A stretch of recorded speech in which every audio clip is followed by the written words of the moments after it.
Okay, so let's take a look at how you can install and run AppImage on Ubuntu. So basically, AppImages are the type of application which are self-contained, and just like Windows, you just have to execute them to run, right? So in case of Ubuntu, you just can't run it on their own. You will have to give them permission before they can be launched. So what we'll do, we will go to appimagehub.com and choose browse all apps, and here we'll try now find something simple.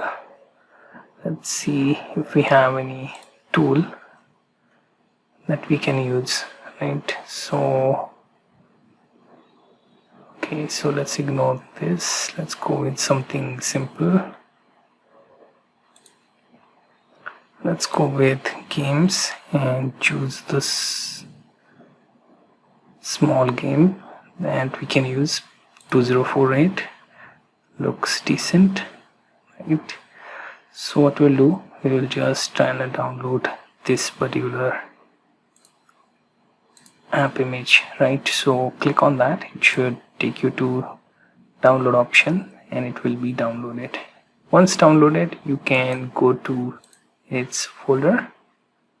Okay, so already downloads folder is open, and here you see we have to right click on this file, click on properties and go to permission and allow executing file as a program, right?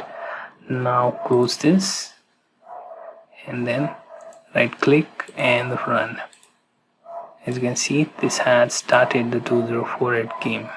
You can go ahead and play this the normal way it should be, right? So in case if this didn't work, you will have to make sure to open terminal, type in sudo apt install libfuse2, right?